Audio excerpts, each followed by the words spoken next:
Jada's journey to the top hadn't been easy. Growing up in a modest neighborhood in Harlem, the daughter of a school teacher and a nurse, Jada had always known she would need to work twice as hard to succeed. Her parents instilled in her the importance of education, but also the need to navigate a world that often didn't see her worth. Through sleepless nights and tireless determination, she earned a scholarship to Stanford and later graduated from Harvard Medical School. However, being a black woman in a field dominated by white men had its challenges. Microaggressions, doubts, and outright prejudice had been constant companions. In medical school, she often found herself the only black woman in the room, with her contributions overshadowed by male colleagues. Despite this, Jada let her skills speak louder than the skepticism, carving out a reputation as an expert in trauma surgery. Now, she was finally on her way to a much-needed vacation in Miami. Her colleagues had practically forced her onto the plane, insisting that she take a break. They had seen her overwhelm herself with an unending schedule of surgeries and patient consultations. Yet, as she gazed out of the window, watching the clouds drift by, Jada couldn't quite shake the guilt that clung to her. Her fingers traced the stethoscope she always carried, a small reminder of the lives she touched daily. As the last passengers boarded, Jada noticed the curious glances directed at her. A young black woman in first class, a sight that still seemed to surprise people. She met their gazes with a calm, confident smile, though she could feel the judgment in the air. This scrutiny was familiar, but she reminded herself of her accomplishments. Little did she know, this flight would test her resolve in a way she never anticipated. A man, probably in his mid-50 seconds, dressed in an expensive but ill-fitting suit, struggled to shove an oversized carry-on into the overhead compartment. He huffed in frustration, his face turning red as he grumbled under his breath. Jada watched him struggle and leaned forward. "Excuse me, would you like some help with that?" she asked kindly, offering her assistance. The man barely glanced at her. "No, I've got it," he snapped, continuing his battle with the suitcase. Jada winced as the bag teetered dangerously just as a flight attendant appeared by his side. "Sir, I'm afraid that bag is too large for the overhead compartment. We'll need to check it," she said. The man turned, his face flushed with irritation. "Are you serious? I've flown first class for years and I've never had an issue with this bag." "I understand," the flight attendant replied calmly, "but we must follow regulations for everyone's safety." With a grumble, the man finally handed over the bag, dropping it heavily into the seat next to Jada. "First class isn't what it used to be," he mumbled loudly, clearly wanting her to hear. Jada offered him a polite smile. "It can be frustrating, but I'm sure they're just following safety protocols." He turned to her, really noticing her for the first time. His eyes narrowed, and his lip curled slightly. "Right," he said with a sarcastic edge. "And what would you know about safety? You some kind of expert?" Jada felt the familiar tightness in her chest, a warning that this was about to turn ugly. "Actually, I'm a trauma surgeon," she said, meeting his gaze without flinching. "Dr. Jada Reynolds." For a moment the man seemed taken aback. "Well then," he said slowly, as if testing the waters. "Travis Whitmore," he finally offered, extending a hand reluctantly. "CEO of Whitmore Construction." As the plane began its taxi to the runway, Jada hoped the awkward encounter would end there. But it didn't. "So a surgeon, huh?" Travis said, his tone laced with skepticism. "What kind of surgeries do you do?" "Trauma," Jada replied, keeping her tone polite but firm. "I work with emergencies, car crashes, gunshot wounds, that sort of thing." Travis raised an eyebrow. "Impressive for someone your age." Jada felt her jaw clench. She'd heard that tone before, the thinly veiled surprise that someone like her could have such a prestigious career.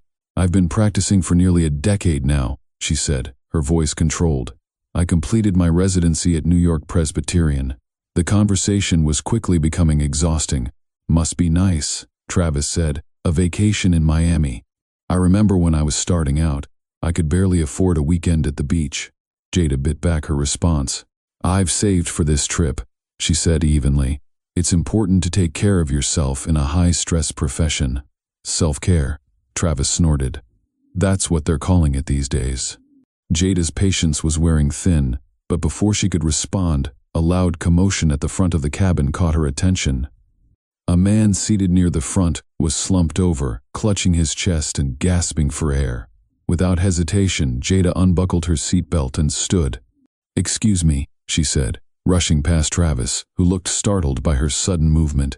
"I'm a doctor," she called to the flight attendants as she rushed down the aisle. "Let me help." The man's face was pale, and beads of sweat dotted his forehead. "Chest pain," he gasped, clutching at his heart. "Can't breathe." Jada assessed him quickly, her trained eyes picking up the telltale signs of a heart attack. "I need the first aid kit," she told the flight attendants calmly. "And if there's aspirin, nitroglycerin, anything for cardiac arrest." Passengers watched in awe as Jada took control of the situation. The cabin, which had been filled with murmurs of panic, now fell silent as she worked. A nurse from a nearby seat came forward to assist her, and together they stabilized the man's condition. As Jada worked, she caught a glimpse of Travis out of the corner of her eye. His face was a mixture of shock and what looked like regret. When the man was finally stabilized and breathing easier, a round of applause broke out in the cabin. Jada returned to her seat, her heart still racing from the adrenaline of the emergency. Travis shifted uncomfortably beside her. "Dr. Reynolds," he began awkwardly. I didn't think." Jada met his eyes with a calm that belied the storm of emotions inside her. "Maybe next time," she said coolly. "You'll think twice before making assumptions." For the rest of the flight, Travis was uncharacteristically silent. When they landed in Miami, he cleared his throat again. "Dr. Reynolds, I owe you an apology," he said, his voice quieter now. "I was wrong to judge you, and I'm sorry." Jada paused for a moment, considering his words. "It's not just about an apology, Mr. Whitmore," she said. "It's about understanding why you made those assumptions in the first place." He nodded, a flicker of shame passing over his face. "You're right," he admitted softly. "I have a lot to think about." Jada offered him a small nod. "I hope you do."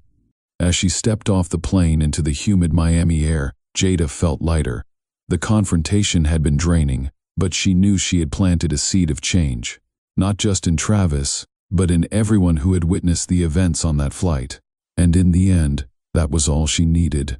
Over the next few days in Miami, Jada relished her time off. She explored the vibrant streets, basked in the sun, and enjoyed the local cuisine. Yet, as she lounged on the beach, she couldn't help but reflect on the moments that had led her there. She thought about her childhood in Harlem, where she often felt like an outsider in her own neighborhood. Her mother, a schoolteacher, had always encouraged her to reach for the stars, despite the barriers she would face. Jada remembered the times she had to fight for recognition in school, excelling in her studies, but still having to prove herself over and over again. In college, the challenges had intensified. Jada often found herself in study groups with classmates who seemed to take her presence for granted. They would overlook her contributions, treating her ideas as if they were less valuable. It was during those moments that she learned to stand tall, to assert her voice, and to demand the respect she deserved. The memory of her residency flooded back to her. The grueling hours, the exhaustion, the moments of self-doubt, all of it shaped her into the surgeon she was today.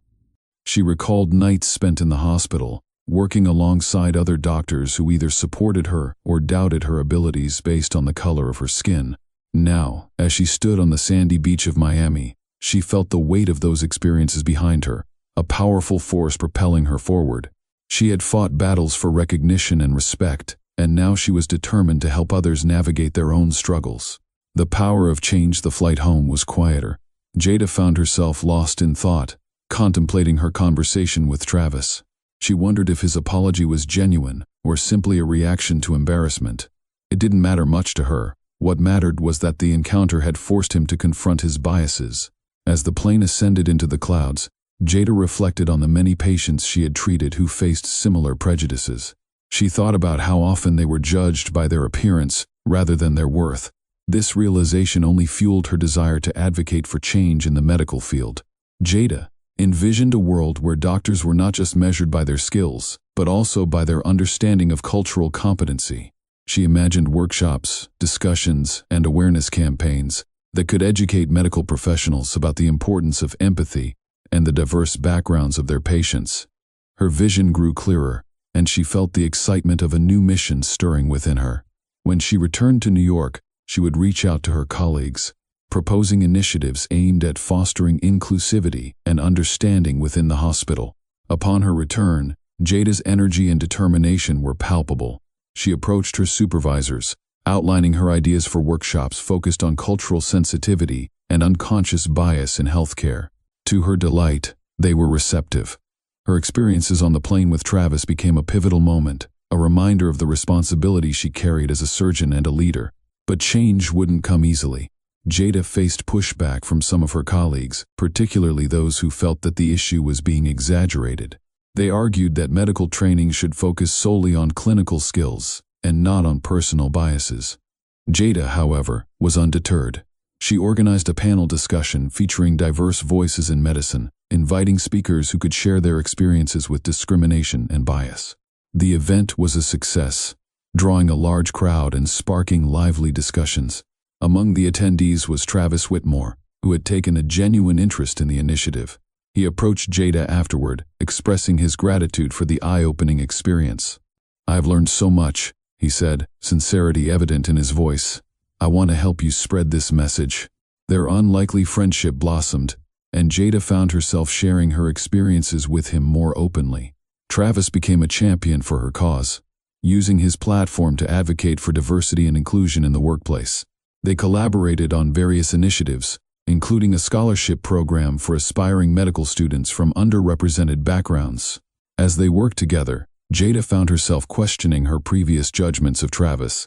She had initially seen him as a symbol of privilege, but she now recognized his willingness to change and grow.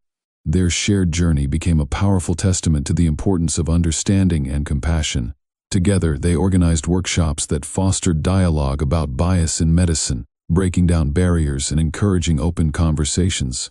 Jada watched as her colleagues began to embrace the idea that change was not just possible, but necessary. Months later, as she stood in front of a room filled with medical professionals, Jada felt a sense of accomplishment wash over her. She had come a long way from the young girl in Harlem, fighting for her place in a world that often overlooked her. "Change starts with us," she said, her voice steady and strong. "We must be the voices for those who have been silenced. We must challenge our own biases and strive for a future where everyone is seen, heard, and valued." The audience erupted into applause, and Jada felt a rush of hope. The seeds of change she had planted were beginning to take root, and she knew this was just the beginning. As she walked off the stage, her heart swelled with pride. Jada Reynolds was no longer just a trauma surgeon. She was a beacon of change, inspiring others to rise and challenge the status quo. And in that moment, she realized that her journey was not just about her own success, but about paving the way for others to follow.